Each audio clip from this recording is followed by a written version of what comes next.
Hi everyone, I'm Daniel Hempikian. I want to record this video to give you a web developer toolkit. This is just basically the resources that I use as a developer when I'm doing web development, and I hope this is helpful to you. This really is also a developer toolkit. I'm focusing on web development. For a class I'm teaching, and if you're in that class, then this video should be very helpful to you. We'll go over all the basics that you need to be successful as a web developer and as a developer in my class. Okay, so the first thing I'm going to recommend is that you go get Chrome. We're looking at a Chrome browser right now, but just go download it, and I will. I can put. I guess I don't need to put this link in the comments, but it's an easy download on any operating system. Here's why. So I'm on Chrome right now. If I click over. Let's see now.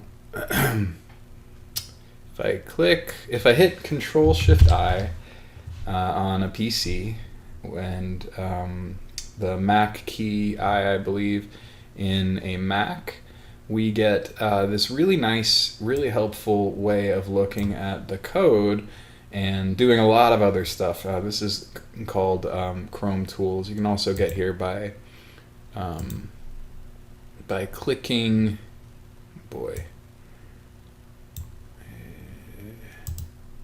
right-clicking anywhere in the page and just clicking inspect, and it will actually, so if I inspect that particular element, it's going to take me to the HTML part of that code in Elements, so I can actually see this is a button frame with type button, and it has these classes to make it look like that. And it's very helpful to see that code on any particular website you're on, especially the ones that you're developing. Let's take a brief tour of Chrome Tools. So we have the elements, and there you can actually see over in my in the actual web page, as we click on different elements, we can see what we're targeting down here. So here's our arrow down at the bottom. And we can see that we have some CSS going on there for before after for expanding. Okay, there's also a console, so you can see we've got some errors. If you're ever doing, when you start coding with JavaScript, you usually want to console.log a lot of values to show what the values are as you're developing. You can also click on sources, and you can actually see all the sources that both are at this particular location on the server, and the sources that this web page told us as our browser got to it to go get. So like fonts at googles.api, it probably doesn't exist on the server right here, but we went and got it because there's a link to it to download that and use it. Okay. You can also look at the network to look at the download times. You can look at performance, memory. You can look at the application itself and see what they stored in local storage. So in my browser itself, you can see what cookies they're storing. And you yourself can check your own cookies as you start to store those. One last thing I want to talk about, which is that we can click on this toggle device, and we can see what this web page would look like on various different devices. And this is very helpful for debugging when you're making a mobile first website, because we can look at what it's going to look like on an iPad, for example. We can change the dimensions, change the zoom, and we can toggle off that as well. So that's why you should get Chrome. It's also just awesome. I'm not getting paid for that, but I'm a big fan. All right, so get Chrome. Okay, online resources. This is particularly for my class, but I think just helpful to any developer interested in web development. W3 Schools is your go-to. This has great documentation, great learning,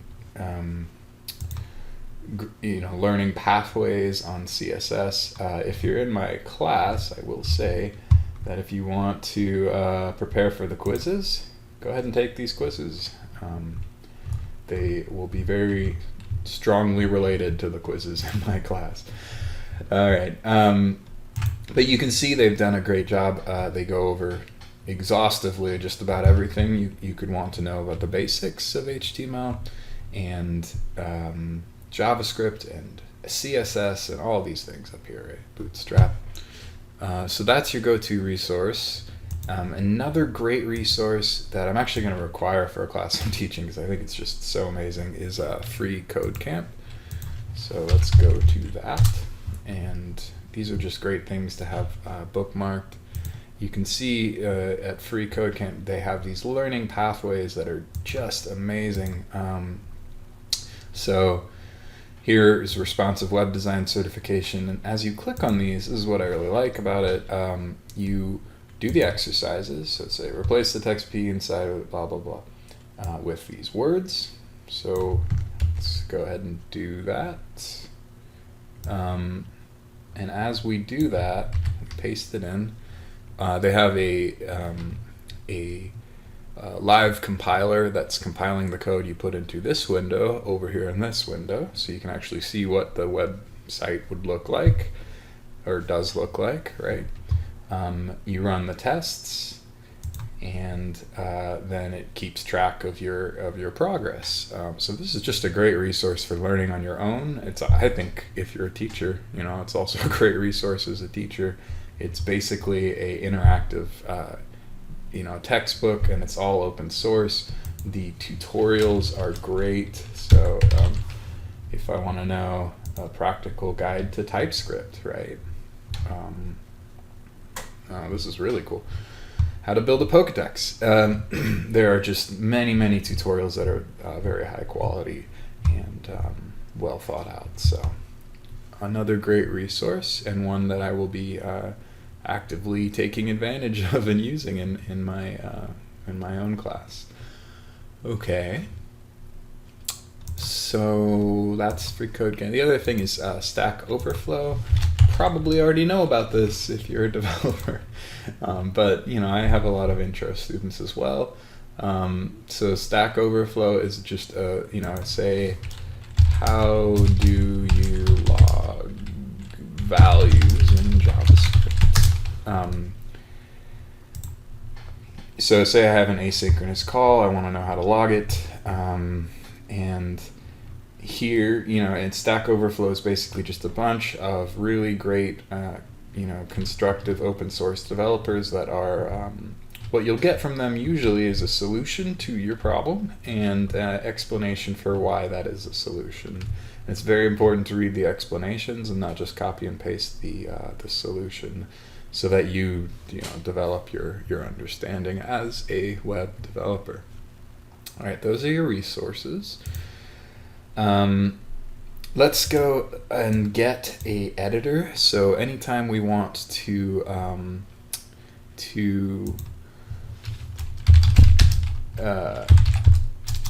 create HTML, CSS, or JavaScript, it's very helpful, although not completely necessary. You could do this also with just from Notepad++, or even probably any text editor you want, but Visual Code is my favorite. It's very lightweight. Don't confuse it with Visual Studio, which is a big system. It's an IDE. This is just a really lightweight editor that is particularly useful for web development. Excuse me. So I would recommend downloading this when you get it. It looks like this. Like this, and so here we have the Visual Code editor. Let's, if we ever want to make, I'll take you through the basics. So let's make a new file. Let's save it as a index.html. We'll save it as an HTML file, and oops, get rid of that. And then let's just put a h1 in there, or yeah, sure, h2.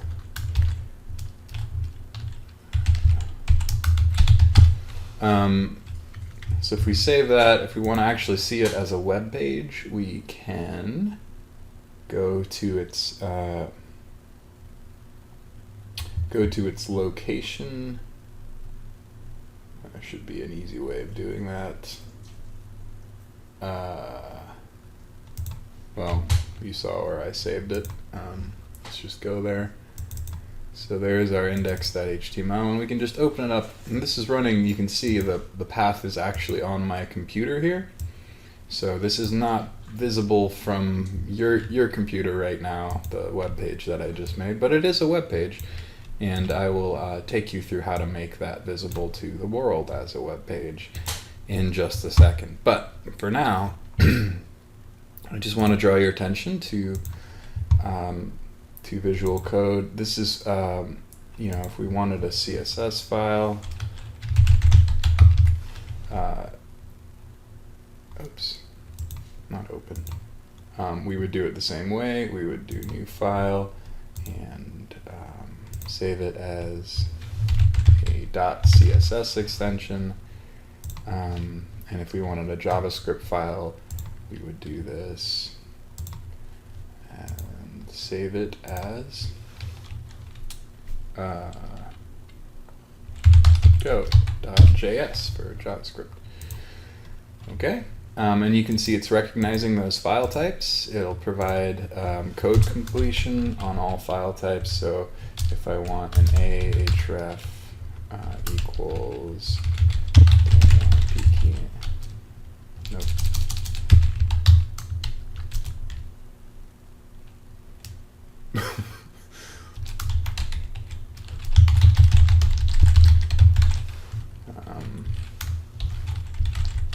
Link to my web page. You can see that it actually auto-completed over here as well. And let's take a look. Now, if we want to see those changes, we can refresh. There's a link to my web page. If we click on that, you actually get to the Professor Daniel Beekian, Dr. Dan webpage. So that's cool. The other thing is, because we have Chrome, we can hit Control-Shift-I, or we can right-click and inspect an element, and we can actually see the code that is creating that. We can click on sources and see the actual file as well. Okay. So that's Visual Code. Let's see here. Next, MAMP. Okay, so like I said, this web page is not visible to the world right now. So meaning that I can't go there on my phone and see the web page.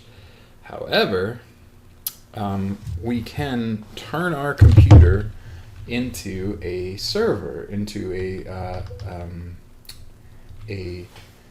computer that functions to have traffic coming in from a browser like Chrome, and that browser sees our the websites that we want them to see. And we can do all this for free as well. So next I want to talk about MAMP, which stands for MySQL, well, in this case, Microsoft Apache MySQL PHP. And it is a free software. You can Google MAMP, or go to this link, mamp.info/n/Windows for Windows. There's a PC version. It'll auto detect what operating system you're coming on for a Mac, and download it for free. Once it's downloaded, you can then type in MAMP into the Windows key, or just open it from applications on a Mac, and you'll see this pop up. you can start the servers. You just want to download with the default instructions. I believe there's 2 ways of downloading,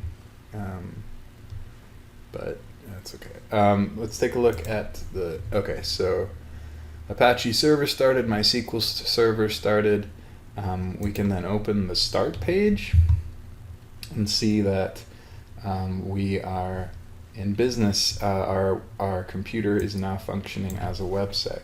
Now, all we have to do for this index file to be visible to the world as a real life, can't get realer than this, website that is hosted on our computer, is that we just have to move this index file into the location we have for localhost for MAMP. So on a Mac, that's going to be in your C drive if you use the default options under MAMP, under htdocs. And this is basically where you'll get to if you just have localhost. So I believe I already have an index in there. So let me just move those out for a second. I'll put those into downloads. You probably have nothing here when you first start. Okay, that should be good. And then let me make a new folder, and I'm just going to move that index over, that index that I made over into htdocs. Right, so there it is. All right, so now if I go to just localhost, there's our web page, and this is actually visible to the entire world right now. So in order to see it, we need to find the address, the IP address, or the the address of our computer. And to do that on a I should mention before we find the IP address, the process is slightly different for a Mac and a Windows for both of these things, for where to put the files in MAMP. So on a Mac, it's going to be here. On a PC, it's going to be here in htdocs. On a Mac, I believe it's applications MAMP htdocs. But the same process, right? You want your index or whatever files you want visible to the world as your website hosted on your computer in the htdocs folder. All right, let's find our IP. So to do that, on a Windows, we will go click on my Windows key, so if you start typing command into your search bar in Windows, command prompt will come up. And I know mine looks probably a little different from yours. I've messed with the settings. But if we just type in ipconfig and then enter, ipconfig and then enter, it will give us our IPv4 address. So this is our public facing address. And if I just type that, so if you look down at the small screen, I'm going to type that address into my phone. So just 172 dot. So I have a browser in Safari open on my phone. I'm just typing in those numbers, 172.17 dot 134.113, enter. It's going to spin for a second, and then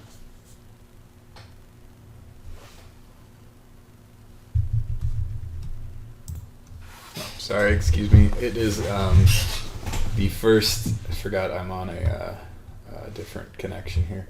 So it's actually the first IPv4 address under Ethernet adapter right here. So if I type in 192.168.0.8, on a phone or on any other device, I will now see this web page that I have created. It is at that location.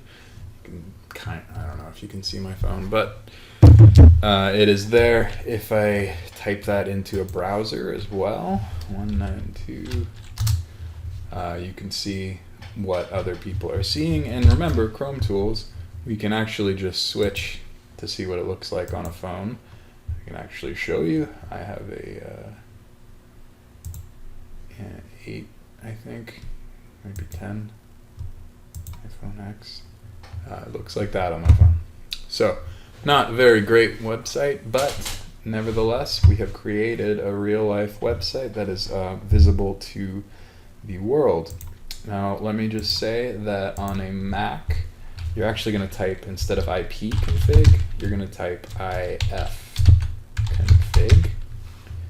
on a Mac, and you're going to type that into a terminal. So if you type the Mac key and then start typing terminal, a option to pop up a terminal will pop up, and then once you open a terminal, you can type ifconfig and enter, and you will see the IPv4 address as well. Okay.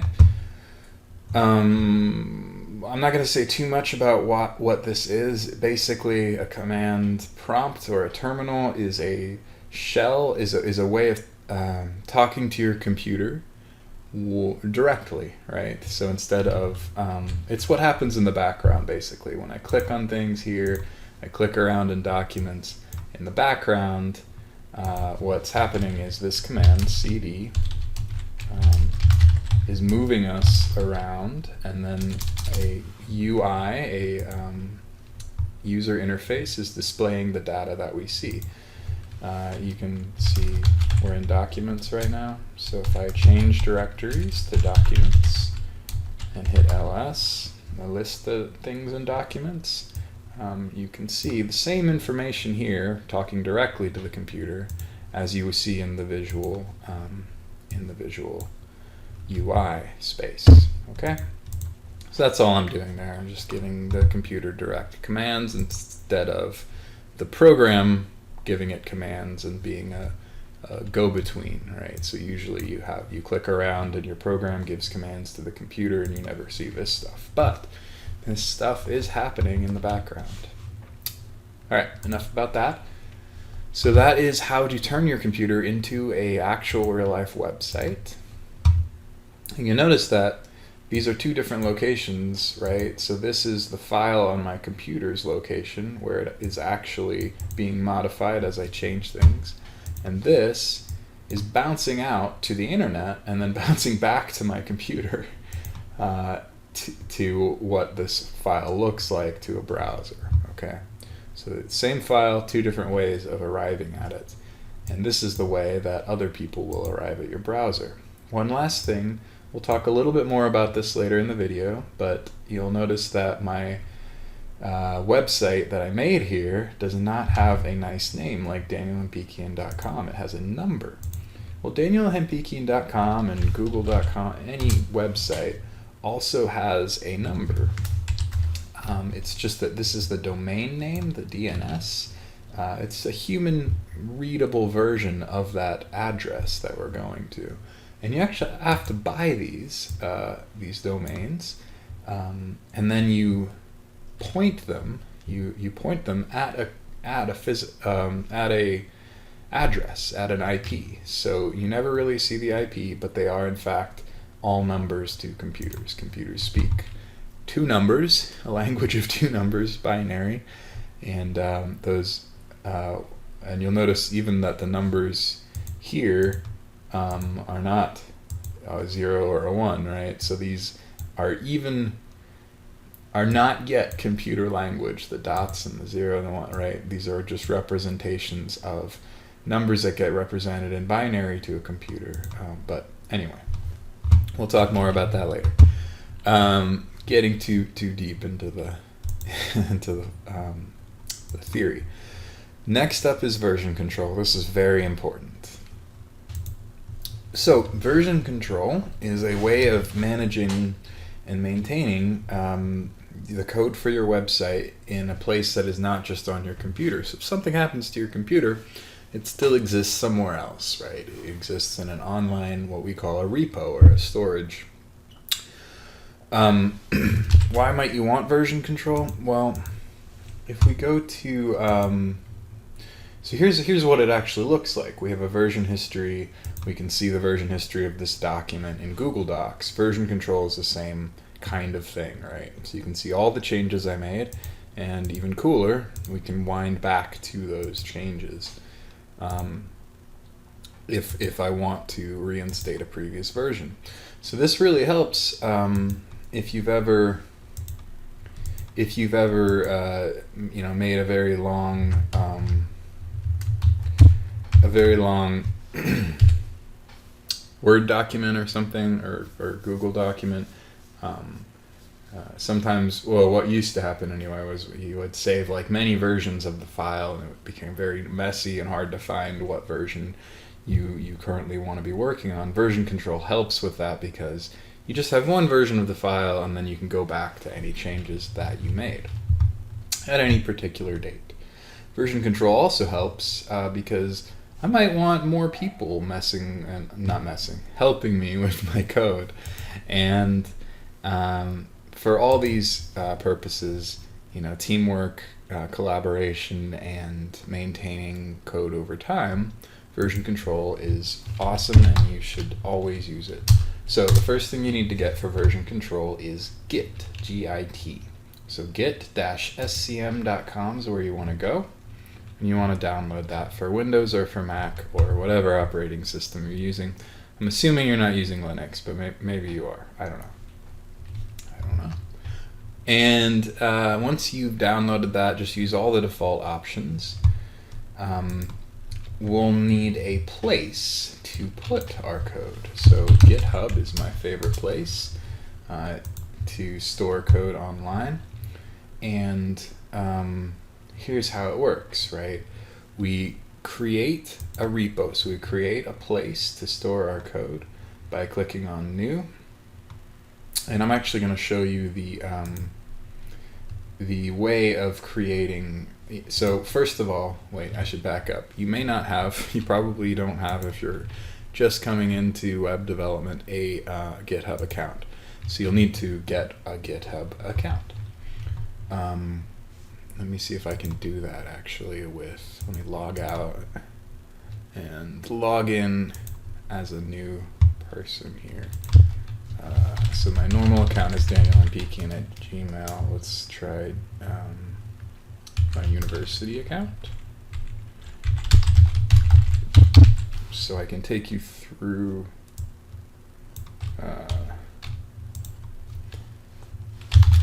the process.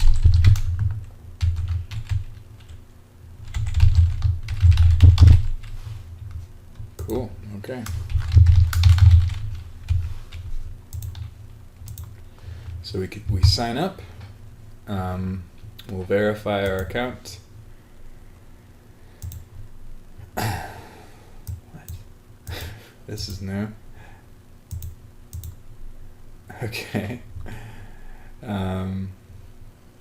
don't want emails from them. So now we have a free account. I'm doing this because I also want to set up a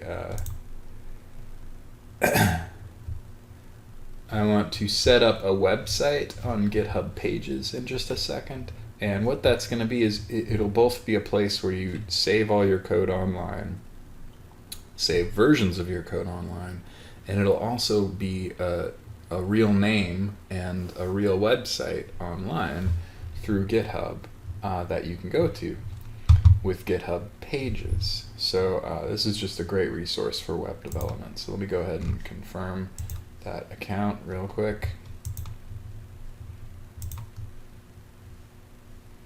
And there we go. All right, to make a website here, we're gonna want to create a repository, and the name is actually pretty important. So let me just get this right. GitHub Pages is the resource that you want to go to. So what you want to do is name your repo username.github.io, where username is your username on GitHub.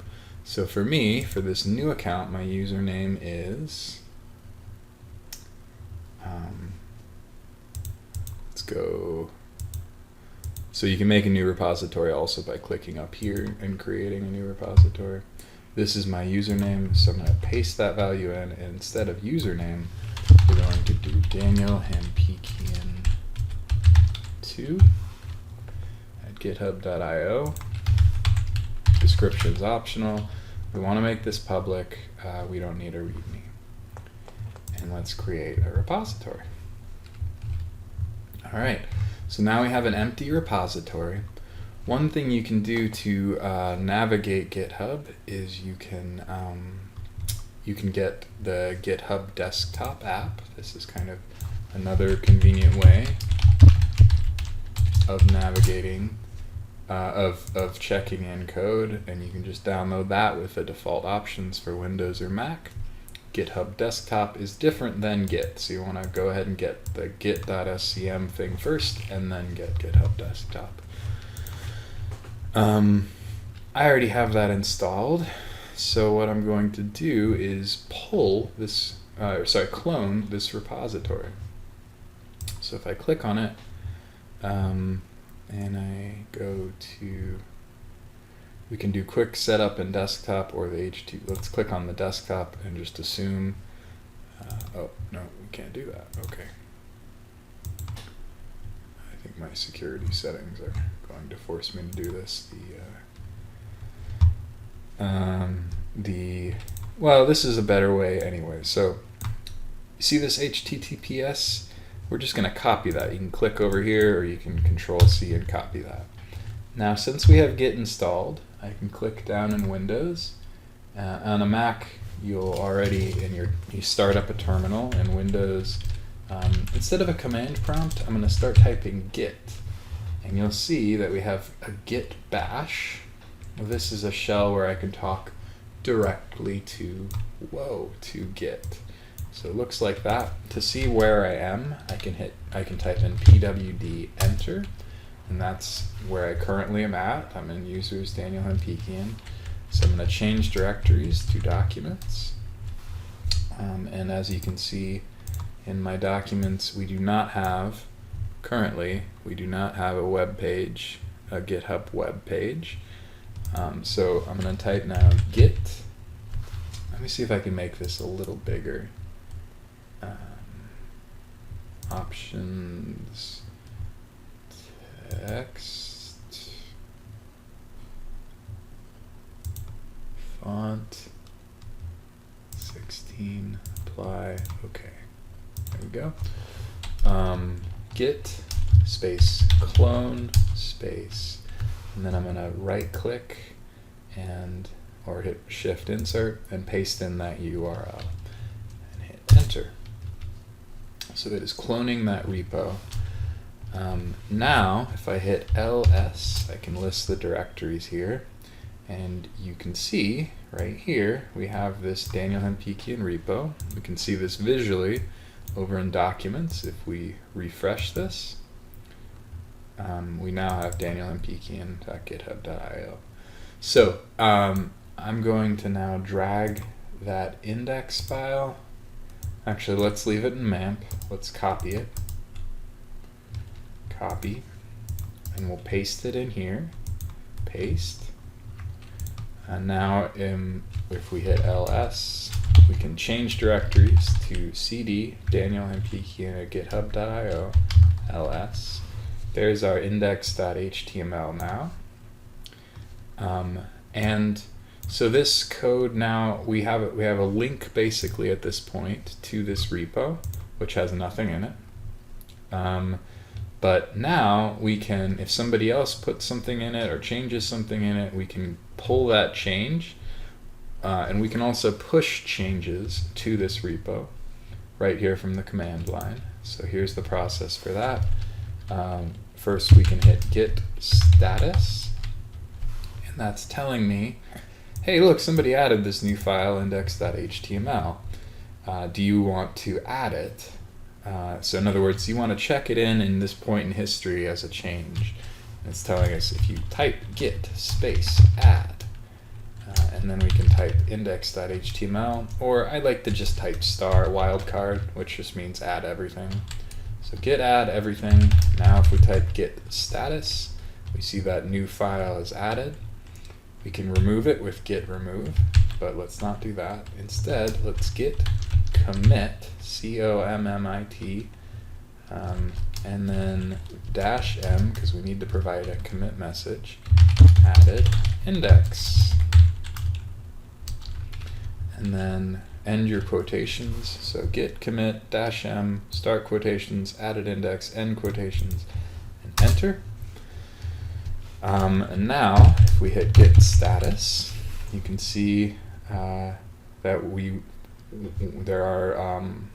there's a file that got changed, and there's 2 insertions in that file. So now if we do git push origin master, enter, git push origin master, which means, okay, unable to access, right, we need to be logged into GitHub. But I am currently logged into a different GitHub account. That's okay. So we can go over, you shouldn't ever see that error because you will only have one GitHub account unless you're pushing to someone else's repository. So let's go over teamwork, because that's going to solve our problem right here. What we need is to add a user to this repo. That is me, that is my other GitHub account. Okay, so here's how to set up a team on GitHub. This is kind of convenient that happened. If we go to settings and we go to manage access, we can invite a collaborator. And let's invite my other GitHub account, my main one, which my git command prompt is logged into. So we're going to add that. Now if I check my main email, you'll see that we've been invited. Let's view the invitation.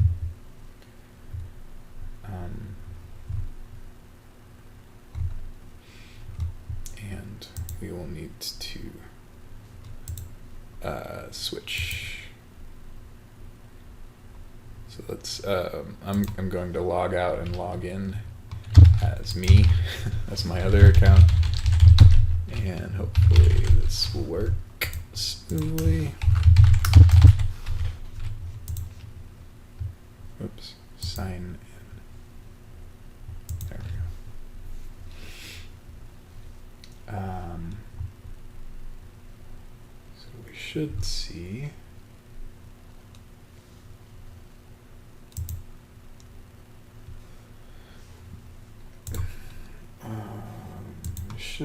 now that other website. Okay, so I need to go back to my email there and go back to this accept invitation. So now I can accept the invitation, and there I am. Okay, so now I am seeing this website. If you see, my account's actually Daniel Apikian, but I have push access, meaning I can change the code there to this repo. Okay, so now we can rerun this command. If you type up at any time in a command shell, you can see your history. So I'm just going to type up once to see that old command, and then I'm going to type enter again. And this time it works, and this is great because we actually have an example of how to do teamwork, even though I'm a teamwork partner with myself right now. That's okay. So if we click back on this repo after we've pushed, you can see that now we have index.html, and we have these 2 changes, and every time I make a change or anyone else on my team makes a change, we will see the changes that they made at that time and their message. Okay, so you can see my message. I added an index. There we go. Now if there's multiple people working on your project, you'll always want to do a git pull when you first start coding to pull all the changes. And when you're done coding your changes, you want to do a git push origin, and usually master. You can make different branches for different people so the code doesn't override when people are working on separate things, but I'm not going to go over that here. All right, so that's using Git. The GitHub Desktop app is much more user interfacey. I can go over that briefly. Once it's downloaded, it looks like this. So this is a different repo, but it'll serve. You can push, instead of typing those commands, push to origin, you can push here. You can commit your changes. Remember when we did a git commit? By typing in your commit message here and your description here, commit to master, and then you would push to origin. Okay. So GitHub Desktop also, it makes it easier, a little easier, I guess, and easier to actually pull the repository. So you saw that there is a option here for, if I don't have that yet, I can, let's see, clone or download. I can just open in Desktop, and usually that'll work if you have GitHub Desktop downloaded on your system. Downloading zip, you never want to do this because you're just going to get one version of the file, and what you want is a running version of the file with all the new changes, right? You want basically a link to this repo so you can push code to it. Hey, just real quick, I want to tell you about the documentation for GitHub. There's a lot of great documentation here. GitHub Pages is the documentation you want to go to for things you can do with your GitHub Pages. You can actually make it HTTPS. You can have a custom domain. You can use a content engine like Jekyll to just really have a nice professional site. And as you can see in the documentation, a little down, it can take up to 20 minutes for your site to publish after you push changes. And so as you can see, it has not yet published. It soon will. To prove that, we can go to an earlier website that I built, which is just Daniel Peaky in a Git, and you can see that website right there. And the actual repo is at, let's go to my repo. That actual repo we're looking at is right here. So you can see previously I've made this under the different name Daniel and Peaky, and so it's already pushed and published. But whenever this does publish, Daniel and Peaky and 2 will be visible as the beautiful website that it is, saying hello and displaying a single link. So that's the process. Okay. Now, where was I? All right, GitHub Pages. Okay, so we have a website. If you want to go beyond the basics, if you want your own DNS, like a custom domain, like danielandpeakian.com is a domain that I've actually bought. The best place I think to get these is Google Domains.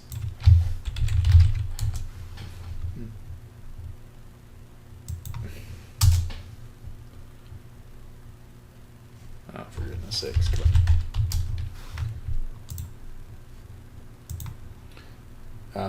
So domains.google, and you can just search for things like dinosaur, blah blah blah, right?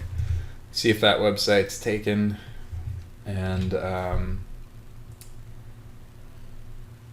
it is not. So you just pay $12 a year, you buy the domain, and you click on My Domains once you've bought it and you have a Google Domains account, and then you just point that domain at wherever your website's located. So that's the process of buying a domain name. I'm not going to go into how to point that here. I just want you to be aware of it. So then, if you bought the domain DanielMPkian2, that could now point to this repo, just like DanielMPkian points at this server. So this server is actually located on AWS, and that's the last thing I want to talk about here. So Amazon Web Services, or AWS, if you're a student particularly, this is a great resource because you can create a free student account. So if you just type in student accounts, AWS Educate offers, if you provide proof of your university affiliation, a lot of free money actually, in the form of online currency for students for AWS promotional credit. So once you have a student account for free, you can set up, let me log into my AWS management console. Once you set up an account with them, you can log in. If it's a student account, you have to click on one additional thing to get over to this screen, like EC2 resources or something like that over here in the student account. On AWS, so I have this website actually hosted on an EC2 server. It's basically like a remote computer I made, and its only function is to be my website location. So that is the IP address, just like my computer has an IP address. So if we type that in here, we'll see we actually get bounced to DanielMPkian.com, because that's actually the same location. Basically, I have a DNS pointed at a EC2, a remote computer that just functions to be my website. That's a computer that I made, and I go over how to do that in other tutorials, and you can do all that for free as a student. The other thing I want to talk about here is AWS is a whole bunch of services. This is just cloud computing services. EC2 stands for Elastic Cloud Computing, and basically it'll enable us to set up remote computers or clusters of computers in an AWS server somewhere that do whatever we want them to do. Route 53 is there. It's like Google Domains, but for Amazon. So you can buy domains from them. They're just as cheap doing it this way. It's a little more complicated than Google Domains, I think, but you can also do that. And one last thing I'll mention for resources, beyond the basics into professional web development, you can look at S3s, which are, they call them buckets, but they're basically just storage. You can actually make an S3 into a website that has all the same functionality as our GitHub website. So you can make it a static website where you can have JavaScript that runs on the browser as a user gets to it. You can have HTML, CSS. Can't really have PHP and MySQL running. So I actually have both PHP and MySQL running on my on DanielMPkian.com. So this is a full Apache server. It's just on a Linux instance on a remote computer. All right, if none of that made sense, don't worry about it. It's, like I said, beyond the basics. So what I want you to have is the ability to write web development code in particular, using Visual Code, to look at that code using Chrome and debug it locally on your computer, to know where you can go to learn more about web development, to use your computer as a server. And always make sure to stop your servers when you're done.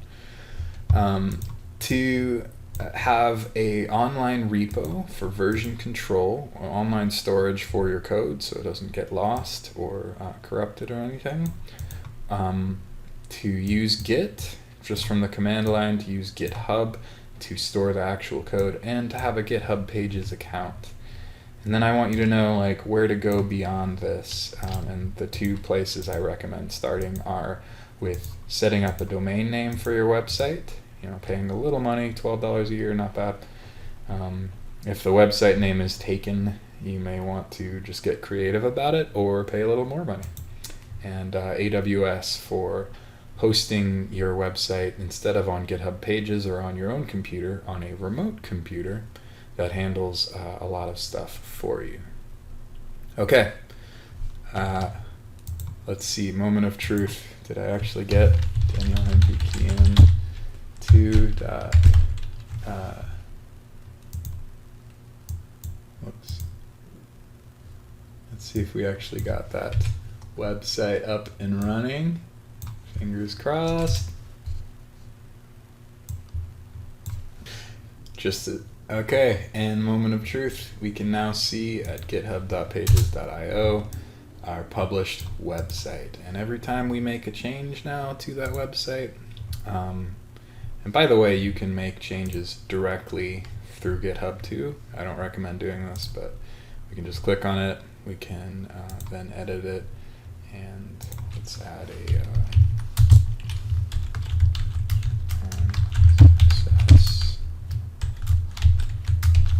let's add a H1 there, and so this time I'm actually just modifying directly to master branch from the repo itself. You can see that change success is there.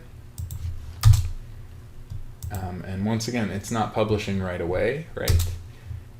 So you will have that lag between published websites and the changes that you make, but you can always just see the code on your local browser. So if we now pull that change, we can fire it up on our local browser. But anyway, I wanted to show you that this web page is, and with a domain, right, not just an IP address of our computer, but with .github.io for free, we always will have a public-facing website. There we go, success. All right, thank you for watching.